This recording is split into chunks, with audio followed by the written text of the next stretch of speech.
Well, welcome back, everybody. I hope you've enjoyed some refreshment. Time is a little tight, so we need to get on with the proceedings as rapidly as we can.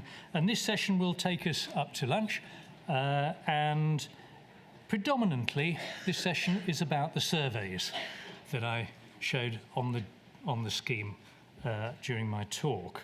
And I'd first of all like to introduce the first speaker, Harriet Kemp. She's sitting at the end there, who's been indispensable to NAP6. She is Vice Chair of the Research and Audit Federation of Anaesthetic Trainees and has been involved with NAPS before and has a superb track record keeping us on the straight and narrow, I would say. So thank you very much, Harriet.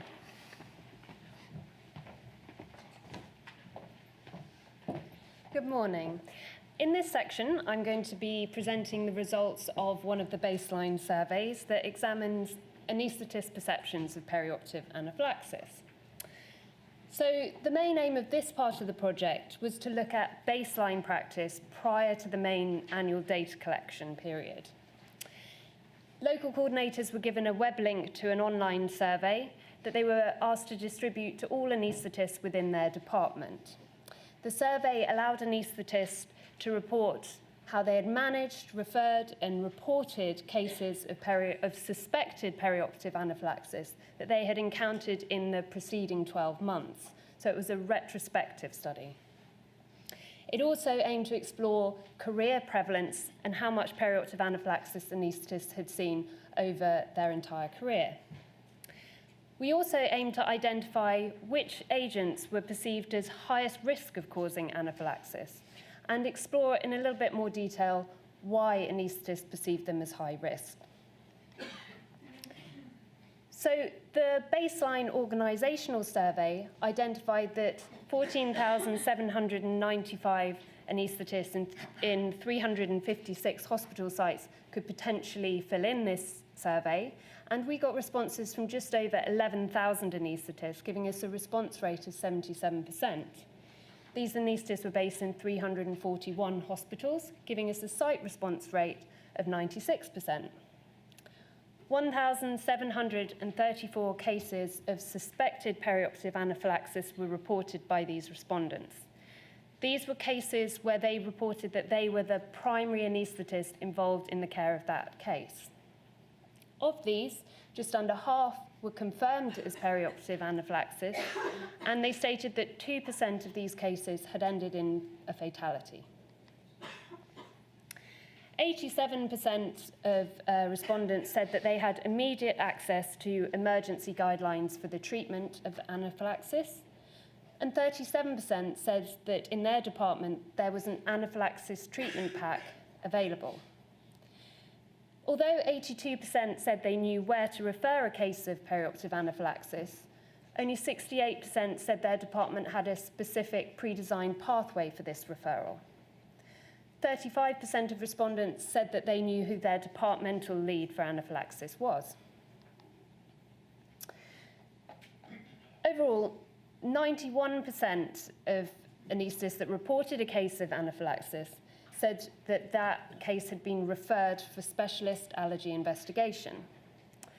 The majority of these were referred by the anaesthetist, 10% by another healthcare professional, but 9% were not referred for investigation.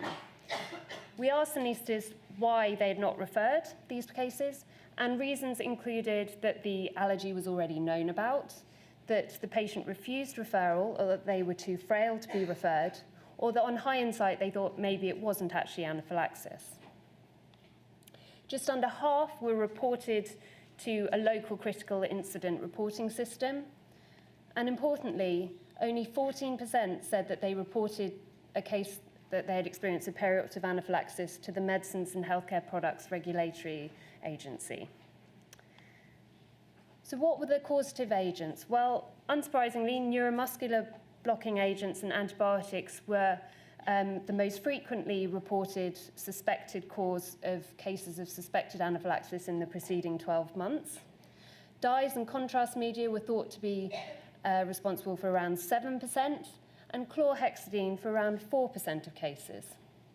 We then went on to look at whether the perception that anaesthetists had of agents being risky matched up with the actual reality of which agents they had suspected had caused anaphylaxis.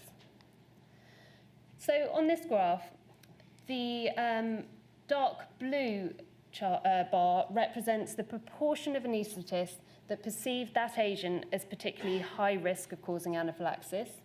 The light blue bar represents the proportion of anaesthetists that actually tried to regularly avoid that agent because of a perceived risk of anaphylaxis. And the grey bar represents the proportion of anaesthetists that reported that that agent was suspected in a case of anaphylaxis in the previous year. So if we look at succinylmethonium, that appears to be perceived as high risk, is frequently avoided, but was actually responsible for proportionally a low number of cases of anaphylaxis in the preceding year. If we look at tricurium, this is perceived to be lower risk and is avoided less frequently, but was implicated in a higher proportion of cases. With rocuronium, it appears to be a more close balance between perceived and actual risk of anaphylaxis. Moving on to antibiotics, penicillins were unsurprisingly perceived to be high risk and were quite frequently avoided, but maybe were responsible for a lower proportion of reactions than might be expected. Teicoplanin has come up already, and this is very interesting. It's not generally perceived to be high risk, is infrequently avoided, but was responsible for nearly 30%, or was recorded as a suspected agent by about 30% of anaesthetists. Nearly a third of anaesthetists reported regularly using a test dose when administering antibiotics, and around 5% of them had reported seeing a reaction to a test dose. We went on to ask anaesthetists why they had avoided certain agents in the context of anaphylaxis. And the most common reasons for avoidance were either personal or colleague experience of anaphylaxis with that agent, that they had seen evidence from published data, or that it was very easy for them to find an alternative to use.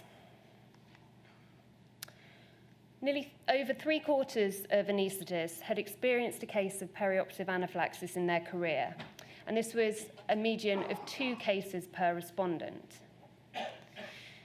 Of the 11,000 respondents, the median number of years of anaesthetic experience that they had was 13 years, and the crude sum total of years of anaesthetic experience across the whole sample was over 150,000 years of anaesthetic experience.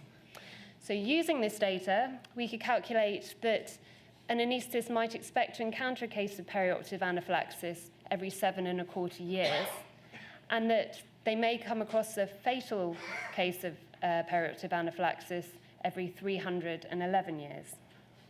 I must stress that this data is based on retrospective recall, and there is a significant risk of double reporting. So, in conclusion, this is the largest survey ever performed on anaesthetist perceptions of anaphylaxis. The majority of cases do not appear to be being reported to national databases, at least by the anaesthetists. A small but potentially significant proportion were not referred for specialist immunology or allergy investigation. And there appears to be a mismatch in the perception of risk and the actual risk when it comes to certain causative agents. Unsurprisingly, neuromuscular blocking agents and antibiotics were perceived as the highest risk. Thank you.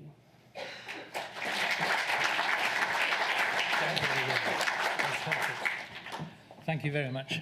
Don't go away, because we'll be roping you in again later on in this session. This was all about perceptions. And when we're talking about events which are very, very uncommon, if we observe an event, it clouds our perceptions. If we observe two events, that clouds our perceptions even more. And what we've seen here is a mismatch between anaesthetist perceptions of reality and what is actually happening in practice. This is a phenomenon related to rare events, and it's very easy for all of us to be influenced by some things which happen very uncommonly.